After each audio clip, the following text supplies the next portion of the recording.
Hello everybody, this is Gareth Cahoon Speaks back here with another video. I'd like you to hit the subscribe bar, give me a thumbs up if you like the video, or hit the notification bell to be notified when I post my next post. Otherwise you can donate to my ministry and charities that I support at garethcahoon3@gmail.com on PayPal, or else you can look me up on YouTube and like and subscribe there, where you can see the videos that get banned elsewhere. And you can also scroll down to my created playlists and go to my last added and previously added, so you can watch the videos that I watch on a daily basis. This one here is British Jews react to the J7 report on alarming anti-Semitism in the Diaspora. Diaspora means anywhere outside Israel. In the wake of this year's J7 report showing anti-Semitism in the UK at record levels,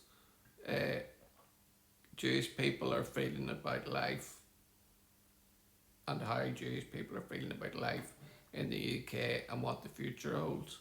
According to the Institute of Jewish Policy Research, which contributed to the report, over a third of Jewish people in the UK rated their safety as between 0 and 4 on the scale of 0 to 10, with the UK recording the largest increase in anti-Semitic incidents in 2025 of any country with major Jewish population outside of Israel. The J7, or Large Communities Task Force Against Anti-Semitism, was founded in July 2023 and represents the 7 nations with the largest Jewish communities in the diaspora: the United States, the United Kingdom, Canada, Germany, Australia, France, and Argentina. The report catalogues lived experiences and documented data, tracking the nature and scope of anti-Semitism and proposing steps to combat it going forward. Israel Embassy to the United Kingdom expressed severe concern about the report, describing the findings as extremely alarming. Ruth Jacobs, Chair of Jewish Representative Council of Birmingham and West Midlands, spoke to All Israel News about anti-Semitism in her area. Jacobs had been involved in interfaith work but reported that it has been significantly affected since October 7, 2023. People are very quick to say they're very supportive of Jewish people, but as soon as you align yourself with Israel, then all of a sudden we're not quite the people they thought we were, she said. Most Jewish people that I'm aware of have some sense of connection to Israel, and so you can't really separate anti-Semitism and Zionism. They feel very similar. She continued, explaining that there has been a conflation of the two. Obviously, as Jewish people are not responsible for what the Israeli government decides they're going to do, what they're going to say, but we feel the impact of it. Dr. Richard Mandelshawn, a retired family practitioner in Birmingham, describes how he felt pro-Palestinian marches each weekend in London has become expressions of support of Hamas. He told All Israel News, "Each one cut me to the quick. I think Free Palestine is a genocidal call for the destruction of Israel," he said. "What that says to me is we want to get rid of Israel." In his neighbourhood there are countless Palestinian flags on display in cars and windows, with a huge flag flying over a coffee shop in the centre. When I see the flag, because of its associations, I see support for Hamas, he said. He pointed out to the huge mural in his neighbourhood with a fist on the background of a Palestinian flag. Initially it had blood flowing from the fist, which has since been painted over by the way of moderating the message, but Mandelshawn felt the token effort was irrelevant. "Sorry, it's not good enough. If the shoe was on the other foot, they wouldn't care. They would take it down. If I put an Israeli flag up, I'm convinced I'd have bricks thrown through the window. We'd have crap through the letterbox. You have to really be careful.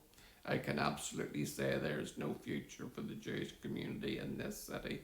He told All Israel News, being visibly Jewish puts you in harm's way. Mendelssohn said his family became more committed to the Jewish community as anti-Semitism spiraled in the wake of October 7th, but that they have been open about their plans to leave the city in the next few years. He shared two experiences of anti-Semitism that had troubled him deeply.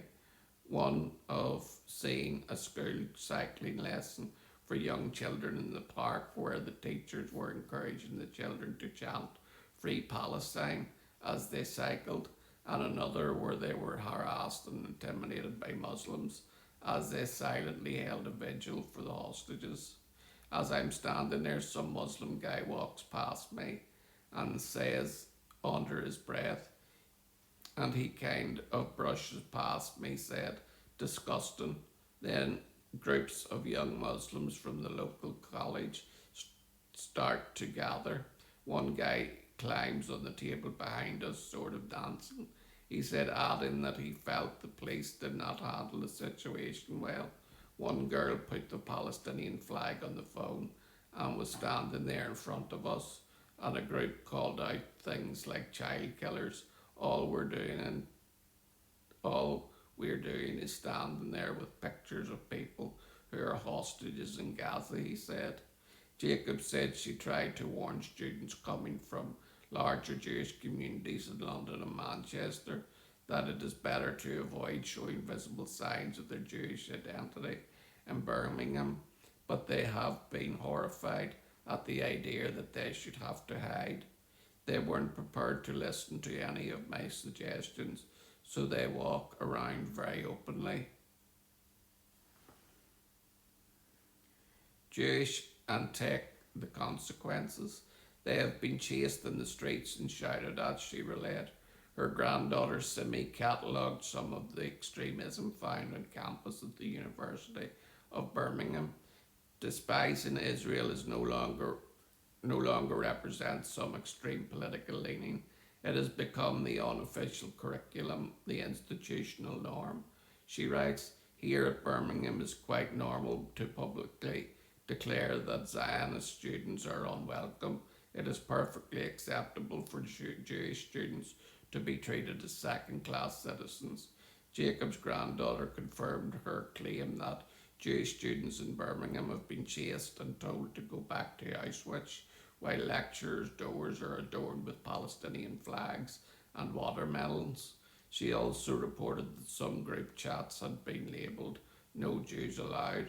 The report found that the number of reported incidents in each of the 7 countries has remained higher than the levels before the October 7th attacks in 2023, and the violent incidents have risen by 97% since 2022. The British government recently allocated an additional $251 million to help protect Jewish communities in the United Kingdom, and the Board of Deputies of British Jews said it is urging the government to strengthen Jewish community security, tackle anti-Semitism in schools, universities and public life, and ensure social media companies are held accountable for the spread of anti-Jewish hatred. In a joint statement, the J7 Large Communities Task Force Against Anti-Semitism said anti-Semitism is our 7 countries is no longer a surge, it's our new normal. Governments stop reacting after Jews are attacked and start acting before the real security funding, stronger laws and social media platforms that enforce their own rules. The statement continued. Dr. Mendelssohn said that in addition to the funding boost, they have also been provided with mass casualty trauma kits along with training on how to use them. The school got them and all the synagogues arranged through CST, he said, referring to the Community Security Trust. I feel betrayed by this country. Whatever they've done has been too little too late, said Mendelssohn. Later there's been some realisation and some backtracking and some support, he conceded, but said he struggled to understand how the government had let the situation deteriorate to such a degree. Shalom, Maranatha, and Hallelujah.